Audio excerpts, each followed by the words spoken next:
Olá pessoal, muito bom dia para todos os amigos, os profissionais e aqueles que estavam na ansiedade aqui do nosso projeto, tá? Com vocês o Conecta Pro, o nosso podcast que vai estar conectando os amigos e principalmente os profissionais com toda a sociedade. E hoje eu tenho a honra de estar recebendo um grande amigo e mais do que isso, um excelente profissional num tema que abrange todas as áreas, todas as profissões, tá? Então, para esse nosso primeiro episódio, inaugurando este programa, e conto com vocês no engajamento, compartilhamento e que vocês possam estar nas redes sociais para que a gente possa transmitir o conhecimento e agregar para todos, tá? Com vocês, nosso primeiro podcast. Conecta Pro está no ar com Antonioni Rosada. E para essa inauguração, temos o nosso tema de relevância, a importância da previsão do tempo. E, como nosso entrevistado, nós temos aqui o senhor engenheiro, professor Hiroshi Paulo Yoshizane. Bem-vindo, Paulo. Por favor, sinta-se à vontade. Gostaria de saber quem é você e como você começou a trajetória nessa área tão importante. Bom dia, satisfação em estar aqui com vocês. Eu sou meteorologista, sou engenheiro formado em 3 graduações e 3 pós-graduações, com foco mais importante na parte da engenharia, com síntese em hidrologia, drenagem e meteorologia. Então, graças à sociedade regional, fui muito reconhecido. Hoje sou aposentado da Unicamp, mas não existe esse professor. Continuo como professor, com uma gama muito grande de alunos, que são vocês agora. Com certeza. Na verdade, né, Paulo, nenhum professor se torna ex, né? Isso que é engraçado. Eu também, como engenheiro e como professor, os alunos reconhecem, eles sempre acabam falando, nossa, ó, meu professor, assim como os professores que eu tive e que também se aposentaram, nós nunca chamamos de ex-professor, o professor nunca fica ex, né? O professor ele é eterno, né, Paulo? Tanto que a gente lembra do primeiro dia de aula lá na infância e o último dia de aula agora como professor. Então são coisas assim divinas, né? Que a gente já vem predestinado, eu creio nisso, que a gente vem predestinado a servir a sociedade dessa forma. E sem visar o lado assim monetário, o lado financeiro, mas o que engrandece a gente como professor atuante, independente de situação como aposentado ou não, eu me considero ainda ativo como professor. Com certeza. E muitos te chamam também como Paulo, mas na verdade é Hiroshi Paulo Yoshizane, correto? Sim, eu tanto que tenho um legado, o meu filho, está com 12 anos, é Hiroshi Paulo Yoshizane filho, que ninguém vai perguntar filho de quem você é, né? Então com esse objetivo, né, Deus pôs esse filho, o último filho, com 12 anos agora, está estudando no Colégio Objetivo, está bem, e espero que eles sigam o meu legado. Que bom, Hiroshi. E dentro dessa nossa área, desse nosso tema tão importante, né, que é a previsão do tempo, hoje todo mundo consulta a previsão do tempo, o celular facilitou muito para que a gente tenha acesso a essa informação. Nós, eu também, costumamos sempre verificar se vai ter sol, chuva, frio ou calor. Mas todo o assunto, ele tem técnica, ele tem uma análise. E essa análise existe o profissional. E é nesse campo que a gente quer estar atuando e entrando com você, para que você possa falar qual que é o seu maior desafio que você enfrentou nessa área aí da meteorologia. Bom, o primeiro desafio foi quando eu comecei a trabalhar com agrimensura, topografia, em 1976, em Montemor. E naquela época eu já tinha aquela obsessão de conhecer o tempo, as mudanças do tempo, que a gente ia nadar no tanque, mas só que estava nublado, então a gente ficava torcendo para o céu limpar.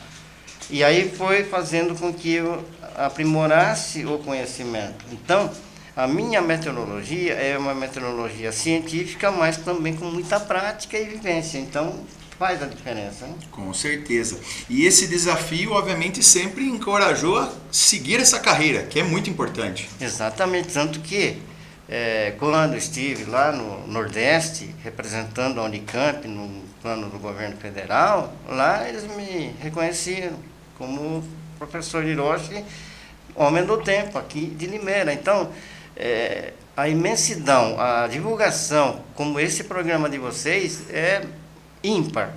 É aí que a gente consegue ensinar, aí que a gente consegue fazer com que esse público seguidor tenha essa aptidão e curiosidade ou até uma ênfase em conhecer melhor a meteorologia.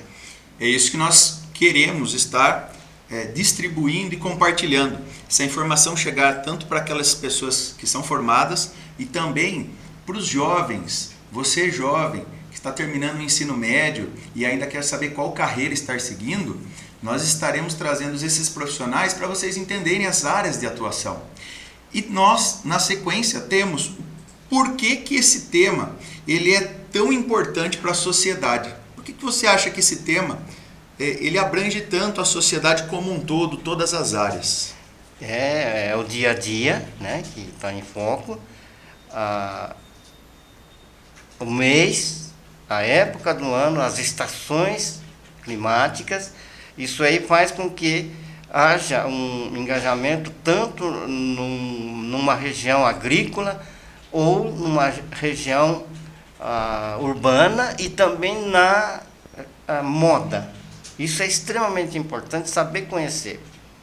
E dizem que meteorologia é um estudo científico que está em ênfase, e eu gostaria de deixar um legado muito assim, extenso, com esse conhecimento que eu tenho procurado transmitir, sem visar nada. É uma doação que eu faço ao público. Que bom, Hiroshi. Nós já iremos colocar algumas imagens para que vocês possam entender como que a previsão do tempo ela é analisada tecnicamente. Olha só, nós temos aqui uma imagem que aí eu vou deixar que o nosso especialista, o professor e engenheiro Hiroshi, possa detalhar o que é isso que nós temos na nossa imagem aí, que a nossa sociedade está acompanhando. Essa é uma estação meteorológica automática. Isso que é uma estação meteorológica? Automática. Isso aí tem a parte daquela canequinha que vira lá, que mede o vento, e tem aquele cone preto que recebe a chuva, e tem aquela hélice aqui embaixo, aquele é o catavento, que mostra a direção do vento. Olha só, então... E ela é carregada numa bateria solar, tem uma bateria inclusa nela, recarregável. Então é uma tecnologia que eu estava usando muito aqui na Unicamp, na Faculdade de Tecnologia.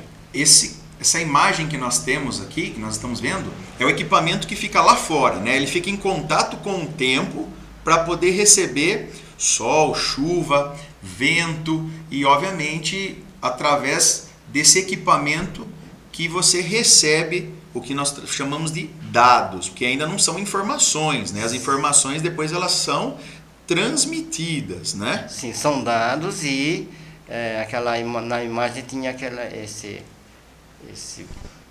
painel, né, que mostra as condições externas e as condições internas e as chuvas.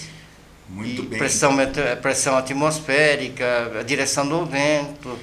Então são dados que a gente consegue interpretar e divulgar como que está a situação meteorológica naquele instante. Essa imagem, ela me surpreende, porque nós, no dia a dia, sempre queremos saber se vai ter sol, chuva, né? Que é o que a maioria acompanha. E se vai estar calor ou vai estar frio. Mas olha a quantidade de informação que precisa ser tratada, analisada, porque nós chamamos de previsão do tempo. É uma previsibilidade, né? E essas alterações elas podem sofrer aí no decorrer do dia ou até mesmo em horas, né, Hiroshi? Sim, quando em 1996 o diretor da FT me designou a atender a mídia, estava muito assim, o alcance das informações estava muito assim, aberrativas ou indefinidas. Aí a tecnologia foi avançando até chegar nesse equipamento aí, que é o mais moderno que a gente tem hoje. Isso é importante para que nem numa cidade, numa parte urbana como Limeira, em diversas áreas deveria ter esse investimento. Certo. Por exemplo, nas baixadas do Ribeirão Tatu, nas partes altas, na defesa civil, isso é extremamente importante. Mas isso requer o quê? Um cunho político. Então é aí que a gente começa a ver aquelas arestas, né? Então, infelizmente, eu investi com o meu aporte financeiro esse equipamento. Por isso que é importante dos profissionais capacitados, com conhecimento e também com experiência, porque é isso que vai ajudar e vai colaborar também, não somente com a sociedade, mas dentro das políticas públicas e com a segurança pública também, né, Hiroshi? Exatamente. Eu tive um evento que eu antevi antes da defesa Civil do Estado. Eu já estava informando o público aqui da nossa região. Isso aí foi uma dádiva, foi um troféu que eu tive. O prefeito até me condecorou, usou muito, deu bastante ênfase. Isso aí é fruto do quê? De pesquisa. Muito bem. E nós temos a nossa imagem agora, nós estamos detalhando o equipamento interno. Como que chama esse equipamento interno que mostra esses dados, essas informações? É um display? O que seria? É o display, É um display? Né? Display que mostra, né? Ela transmite em Wi-Fi, né? Certo. E tem que ter internet. Outdoor é externo, né? Ok. Então, hoje, nesse horário, acho que era 5 para as 8, estava com 13,3 graus. Detalhe mínima. um pouquinho para nós, Hiroshi, o que nós temos de informação nessa tela, né? Nós vamos passar essas informações. Então, assim, outdoor temperature. Para quem não sabe, Outdoor é fora, né? Externo. Sim. Ou seja, a temperatura externa. Isso, a temperatura, vento, né? A umidade relativa. Certo. E tem a Dew Point, ponto de orvalho, temperatura Certo. ponto de orvalho. O que é um ponto de orvalho? É quanto mais próximo tiver a temperatura do ponto de orvalho com a temperatura externa, quanto mais próximo, indica mais chuvas. Quanto mais próximo, então, a temperatura de orvalho, próximo à temperatura externa, é a probabilidade de ocorrer chuva. Sim, porque essa temperatura do ponto de orvalho é a hora que o ar atmosférico que está carregado com vapor está formando gota. Certo. Aí que forma a chuva. E aquele número 196 graus e aquela seta ali, obviamente, ali é a rosa dos ventos, né? É a direção que o vento está soprando nesse momento aí. Nós temos norte e sul, o E é o leste e o W é o oeste. Aquela seta azul está indicando para que lado está indo o vento nesse momento. Então estava indo no azimuth 196 graus. Azimuth 196 significa que dentro de 360 graus ele está posicionado em 196 graus. E aquela seta está indicando para qual direção? Direção sudoeste. Sudoeste, ok. O importante, para vocês verem, a direção do vento é extremamente importante. Ali está indicando que a temperatura ia começar a se elevar, tal como começou a elevar. Perfeito. Nós temos agora na sequência, né, algumas outras informações. Você pode ir citando aí cada uma delas, né, para a gente entender. Olha só, pessoal, quantos dados são coletados para que sejam feitos as análises, para que a previsão do tempo seja anunciada, né? Sim, ali é o vento, esse display com 20,5. 20 km,5 foi a última rajada que deu ontem, certo. A maior ventania, o vento, né? Então, e aquela de baixo é naquele momento com a velocidade do vento. Então ali ele sinaliza como se fosse um pico do vento, né? Então 20,5 km por hora foi um pico nas últimas 24 horas. Nas últimas 24 horas. Ok, então existe um monitoramento também de um pico de velocidade do vento. E o que nós temos embaixo, marcando os 12,2 na cor azul, na nossa tela, é o instante. É a velocidade do vento que está indo naquele sentido de 197 graus. E essa velocidade é uma velocidade alta, baixa, moderada? Como que é considerada essa velocidade para a nossa região?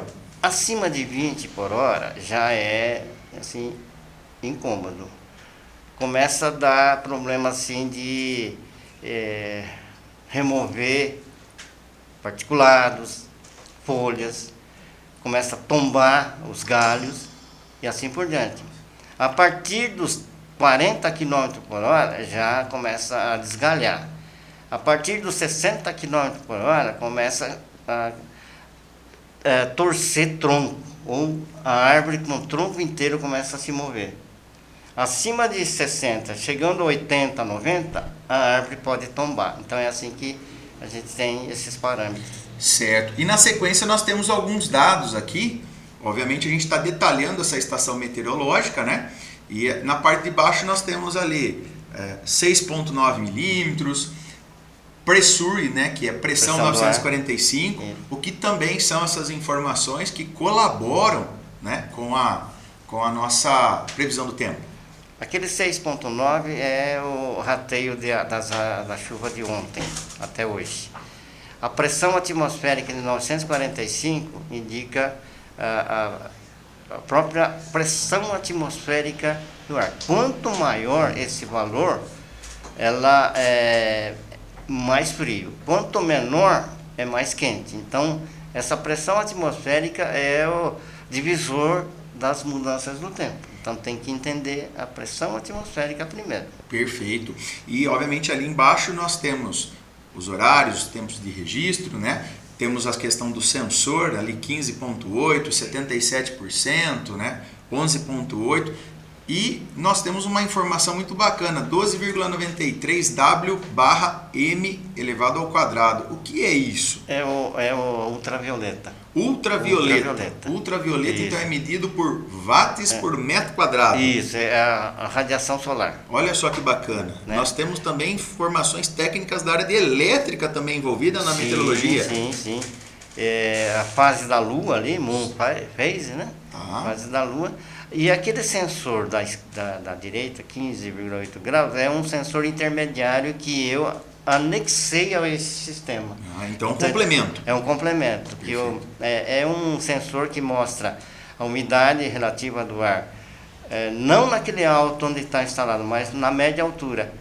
Então está mostrando ali o ponto de orvalho, 11,8 graus, e o sensor está indicando 15,8 graus. Ao passo que lá no alto estava indicando 13 graus. Então tem essas variações. E do lado esquerdo ali é interno, 20,2 graus, dentro lá do escritório. Perfeito. Né? E com 74% de umidade relativa.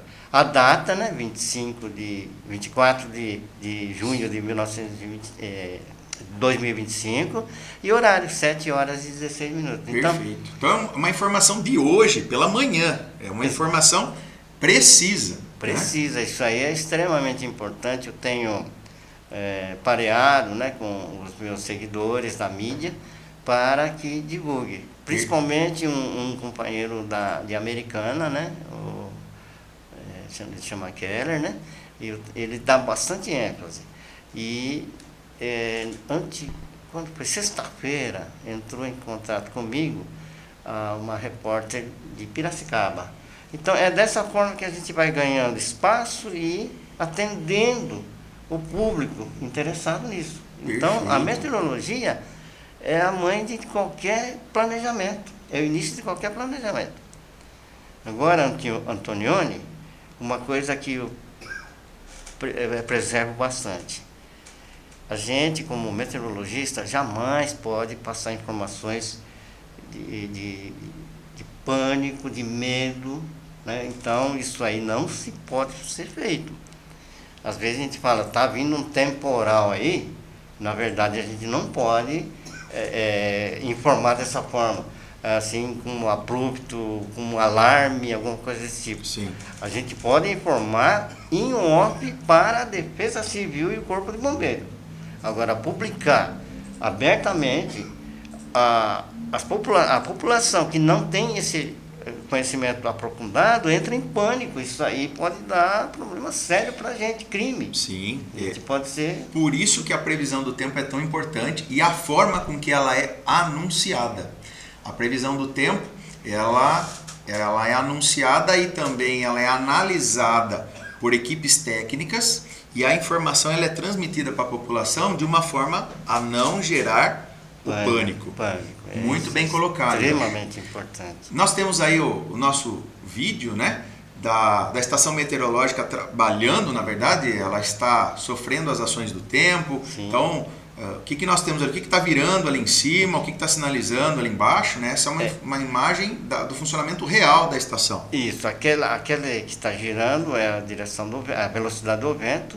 O de baixo está indicando a direção do vento.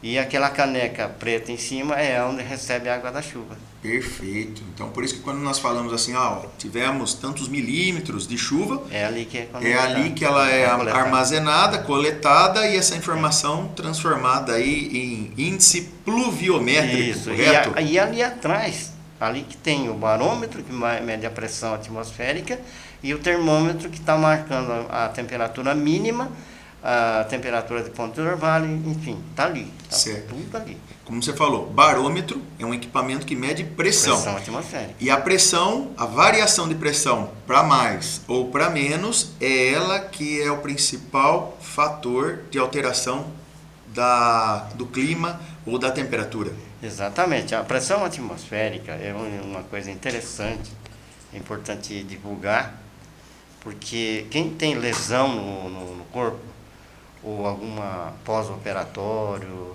ele começa a sentir aquele incômodo de dor. Isso chama-se índice de dor, que está diretamente relacionado à pressão atmosférica. Olha só, pessoal, às vezes você escuta e fala assim, poxa, eu tenho uma fratura e toda vez que tem uma mudança climática ou do tempo, eu sinto que tem uma dor no local. Então, na verdade, isso é causado pela diferença de pressão. É a mudança da pressão atmosférica. Mudança Quanto da mais pressão fica oscilando a pressão atmosférica, mais vai incomodando aonde? Porque o nosso organismo, acho que todos vão enxergar que uma lesão é um ponto vulnerável do corpo, né? Certo. E mudando a pressão ali, o nosso organismo vai ter maior necessidade no metabolismo de equilibrar aquele ponto. Por isso que começa a doer. Sim. É interessante isso aí, né? Muito bacana. O pessoal que está nos acompanhando, com certeza agora vai começar a prestar um pouquinho mais de atenção, não somente na temperatura, se está calor, frio, sol ou chuva, mas também até nessa alteração da pressão. Tá? E o importante é que isso não tem em literatura nenhuma. Isso aí é pesquisa minha. Isso é experiência. Experiência, pesquisa aprofundada. E também tem uma coisa que o que despertou a mim, lá quando eu tinha 9, 10 anos, no sítio, o cavalo saía correndo. O cavalo saía correndo significa... Antes da chuva. Antes da chuva? Aí o cavalo corria. Aí cheguei à conclusão, depois do estudo da meteorologia, dentro da questão da pressão atmosférica. O cavalo soa, né? Soa bastante, transpira, aquece o corpo e a hora que vem a chuva, além de lavar o corpo dele, não vai sentir o choque térmico. Então quer dizer que a natureza, pelos animais também dão sinais, assim como o cavalo e as formigas também, né? Formigas, já divulguei muitas situações de afirmando que a saúva, por exemplo, a cortadeira, né? Trabalhando lá, é sinal que o tempo está firme. Que bom. Então a abelha... Ou seja, se a formiga está trabalhando, que o tempo está estável. Se a formiga está voltando para a sua residência, significa que vem chuva ou uma alteração climática. Olha só que bacana. São pequenas coisinhas que, Antonioni, eu vou falar para você, não está mais em literatura nenhuma. Sim. Isso aí a minha meteorologia busca muito essa observação. O canto dos pássaros, o comportamento do sapo, o comportamento dos insetos, o comportamento da saúva, a forma que o passarinho está cantando, entendeu? São pequenas coisas que parece que é absurdo, não tem nada a ver, mas tem sim, tem muito a ver. E como você disse, não estão nos livros. Experiência, trabalho e pesquisa. Exatamente. Por isso que é importante você, profissional, você jovem, que quer estar seguindo uma carreira de meteorologia, estar sempre em constante aprendizado, tá? E além disso, encarar esses desafios que o Hiroshi está compartilhando conosco. E dando sequência aqui na nossa entrevista, olha só como passa rápido, né? Muito. Como que o seu trabalho contribui para que essas transformações e as mudanças ou soluções que você acredita que são urgentes na sua área, para que possa colaborar com a sociedade? É não deixar a coisa acontecer, principalmente a questão de enchente, né? Porque todo rio tem a sua cheia. Aí eu já cheguei a ver placas, projeto de combate à cheia. Não tem como combater cheia, tem que combater a enchente. A enchente é quando já extravasou tudo, certo. Que é o caso aqui de Limeira, Ribeirão Tatu e outros ribeirões aí. Só que esse tipo de assunto só entra em pauta no momento que está acontecendo ou que aconteceu 2, 3 dias depois. E isso é o maior erro que eu vejo dentro da sociedade administradora de um município, de uma cidade. Eu vejo dessa forma. Iracemápolis mesmo. Eu fui no Corpo de Bombeiros para tentar instalar esse equipamento, um irmão desse equipamento. Uma estação meteorológica Isso. Num outro ponto para colaborar com as coletas de dados. No lugar onde fica o Corpo de Bombeiros. Pra gente ensinar eles. E para a gente entender assim, como que as pessoas, até mesmo os políticos, eles podem ajudar nesta causa, né? Procurando, né, fazer com que a gente se intere à política e se intere ao executivo. Simplesmente isso. Então é muito importante o profissional, o engenheiro, as pessoas capacitadas participarem também das políticas públicas. Isso é fundamental. Fundamental, extremamente importante. E também a Câmara Municipal também, elas têm que ter assim, esse contato com profissionais conhecedores disso aí também. Muito bem. Por quê? É preventivo, né? Muito bem. Estamos chegando, quase que passou muito rápido esse nosso tempo, esse nosso primeiro programa do podcast, esse contato entre os profissionais, os excelentes profissionais, com você que quer mais conhecimento ou que está buscando em qual área seguir. E gostaria, professor e engenheiro Hiroshi Paulo Yoshizane, se você pudesse deixar uma mensagem final, qual seria? A primeira mensagem eu vou deixar aqui para vocês. Toda mudança climática ou das estações me convida que eu venha aqui participar com vocês, informar a população. O outro pedido que eu faço, para levarem a sério a mudança do tempo, as situações das mudanças climáticas, que não é brincadeira, está acontecendo. Então esse planeta Terra, ela tem que ter um olhar diferenciado em termos assim, local, não de forma global, não de forma de grande região, mas sim local. Isso aí eu estou disposto a ensinar muita gente que está querendo aprender. Que bom! Muito obrigado! Como vocês, temos aqui o nosso engenheiro, professor Hiroshi Paulo Yoshizane, nosso convidado de honra especial para inaugurar esse podcast, o Conecta Pro com o Antonioni Rosado. Agradeço, peço para que vocês também façam o compartilhamento, pois esse engajamento é muito importante para que a gente possa compartilhar conhecimento. Até o próximo episódio, um grande abraço para todos e uma excelente semana.